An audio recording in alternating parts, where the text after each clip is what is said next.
La maîtrise de la manipulation est l'arme qui a permis à Johann Liebert de créer des cultes autour de sa personne, pousser des gens à agir de manière contraire à leur nature ou encore détruire psychologiquement des individus. Dans cette vidéo, je vais vous révéler les 5 techniques utilisées par Johann qui vont vous permettre de manipuler 99% des gens.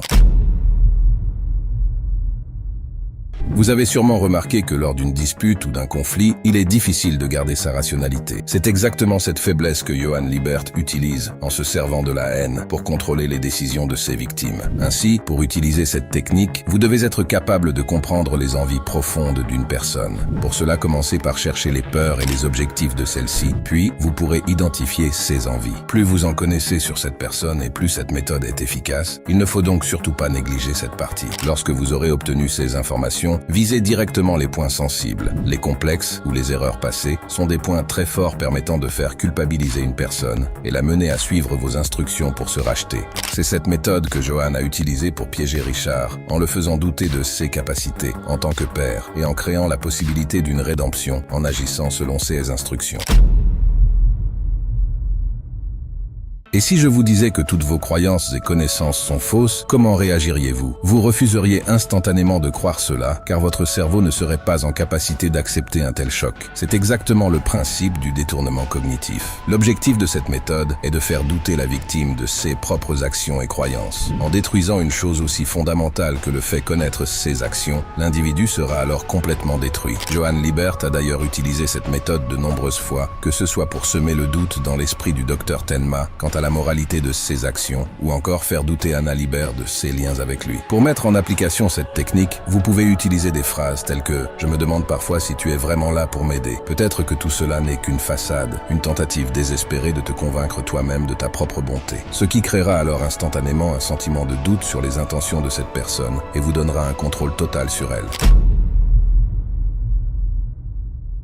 Johann Liebert n'est pas caractérisé uniquement par sa capacité cérébrale, mais aussi par sa beauté, qui est d'ailleurs identifiée à plusieurs reprises par ses victimes. Cela peut vous paraître idiot, mais l'environnement, le temps ou encore la beauté sont des outils très importants pour manipuler une personne. Vous devez être conscient qu'une simple feuille qui tombe peut changer la situation. Mais pour éviter que des événements extérieurs influent vos plans, voici une méthode que Johann a utilisée à de nombreuses reprises. Changer d'environnement. Oui, c'est aussi simple que cela. Être capable de déplacer la victime est une chose essentielle, car cela va complètement modifier la perception que la personne a de vous et inconsciemment, elle va commencer à avoir des pensées nouvelles. Cela peut être un très bon moyen pour apaiser les tensions en cas de confrontation ou même de créer de l'anxiété. Ainsi, pour pouvoir manipuler un individu, vous devez contrôler tout ce qui est visible de vous et même le lieu. Peu importe son interlocuteur Johann, reste toujours vague sur ses objectifs. Cela peut sembler normal car il a commis de nombreux crimes et cherche donc à les dissimuler. Mais si l'un de vos amis vous disait qu'il connaît un secret embarrassant à propos de vous, comment réagiriez-vous? Vous n'avez probablement rien à vous reprocher, mais vous chercheriez malgré tout à connaître ce secret. Cela montre que le cerveau est inconfortable dans le mystère. C'est pour cette raison que rester mystérieux est complètement inutile, car cela attire d'autant plus de soupçons autour de vous. Ainsi, Johann ne reste pas vague ou mystérieux, en réalité il dévoile des objectifs fictifs. C'est ce genre de mystère que vous devez créer, non pas un mystère total, mais des objectifs principaux qui peuvent avoir des zones d'ombre pour ne créer aucun soupçon autour de vos objectifs réels et ainsi dissimuler vos intentions.